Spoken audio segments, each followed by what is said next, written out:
We have to Gay bars? actually be on the side of Fresh and Fit for once. We need to be on their. We've been talking shit about them for a while, but we have to actually take their side on in this point of time.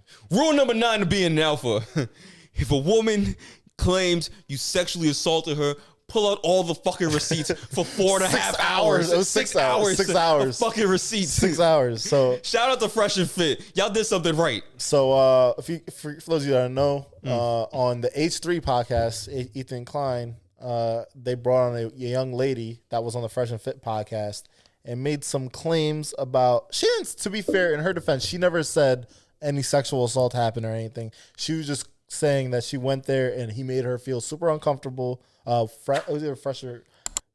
Fit, the taller one, Myron. He made her feel super uncomfortable, and they had some interactions that were awkward or whatever. Like she said he was trying to take advantage of her, basically.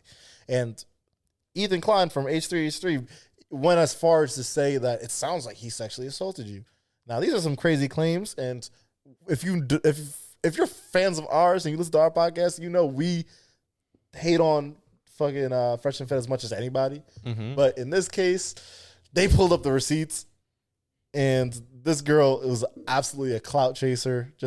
She was 19 to be here. She was a dumb 19-year-old in Miami, just trying to get free stuff. She was actually trying to finesse Fresh and Fit out of like free food, free drinks, or whatever. She went to their house at like 5 a.m., like trying to grab liquor from their fridge, changing into their clothes, and then had the audacity to try to say that like he was being rude to me and he was trying to take advantage of me. I do think he was probably being rude to her. I do believe the rude part. No, he was. I think he admits he was being rude. Yeah, I'm gonna side with her on that one, but the implications of sexual assault. To be fair, she never said sexual assault. No, I'm saying the implication. Yeah. Ethan Klein said sexual assault, and that was really irresponsible. She led more towards he was being a weird creep. And a lot of people associate weird creep with sexual assault. Ethan Klein fell off heavy. They used to have a good podcast and they put out good content, but now they've gotten completely lazy and they just deal with shit stirring drama all the time. And whatever's going through drama, let me like escalate it on my channel. It's like lazy. It's lazy content.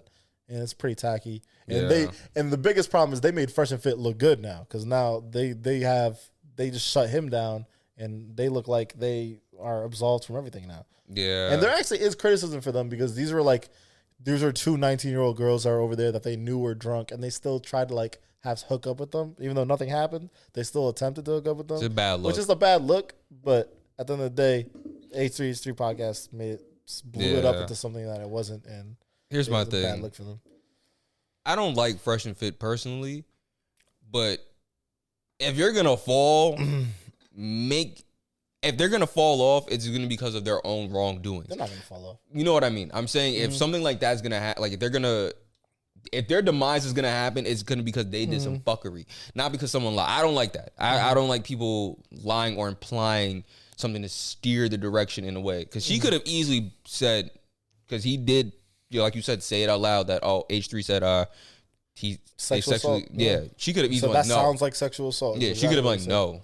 She said I don't want to go that far. To be fair, she's like, I don't want to go that far after she said that. But he tried to blow it up into I'm gonna put more of the blame on him than her. And that whole H3 podcast, he was trying to like make it seem way worse than it was, and she was lying about a lot of things and exaggerating a lot of things, and he played up. It was like a snowballing effect. So in her defense, she was exaggerating her being a fucking cornball. And then on top of that, Ethan was exaggerating. So it's like the double exaggeration. They blew it up into something that she was trying to make it seem like she wasn't really raw. Like she was playing hard to get type shit. Yeah. And he was like, nah, we're going to play they're sick, nasty niggas. Yeah. They had receipts of all the text interactions between them. Yeah. H3 is a bitch ass nigga then. That's not cool, man. Like I said, if their careers... It was just lazy. That too. But if their careers are going to be... My stand, like I said, my stance is this. If their career is going to be ruined, it's going to be because of them. Not because you decided to spread some false-ass rumor. That's really grimy, bro. Yeah, I don't care how much I don't care if their careers get ruined or not. I mean, it was just a bad look. I don't like it in that way, because that's something that can happen to anybody, and I just don't agree with that. Just the easy to lie that willy-nilly, and a lot of... Bro, that could have spun out of control if they didn't get ahead of it fast. Because if you know from the past, they've gotten removed from TikTok for some of their rapey videos. It have rape implications in it. Yeah. So their videos got taken down and they got banned. So if that had gotten on Twitter with that white woman, bro, that would have been a snowball effect, and they would not have been able to fix that. It would have been too late. It would not have mattered. And you know what? It's crazy because I watched the H3 podcast by itself, and the girl alone sounded completely sus and didn't make any sense. Yeah. Because she was talking like, she was like leaving out details that made zero sense in the showing. Even the text message she's showing, she's hitting him up. She hit him up to be like, hey, let's get food at like 5 a.m. If a girl hits me up at 5 a.m. to saying let's get food, it sounds like she wants to do a little more. Like, I don't know, late Either night. two things are going to happen at 5 a.m. Yeah. Either we're fucking, or you're trying to go to Subway like Jussie Smollett. And he brought her, and she was open to coming to his place. She came to his place, and then he went to hook up with her. He made out with her. And then once they went farther, she expressed she was uncomfortable, and they didn't hook up. That was it. To go in detail, what really happened was when she got in, they looked like they were going to hook up. She took off her top, and he said her boobs were lopsided as like a... Yeah, Fresh is fit as a wild nigga. It's like your your titties are a little lopsided, and that was comment like turned her off. From his perspective, that's what he. That's what he said. Wild comment to make. Like, by the way, and then she stormed off. That's a crazy comment. He also made her use mouthwash. He was like, "Hey, your breath smells like alcohol and shit. Like, go use mouthwash."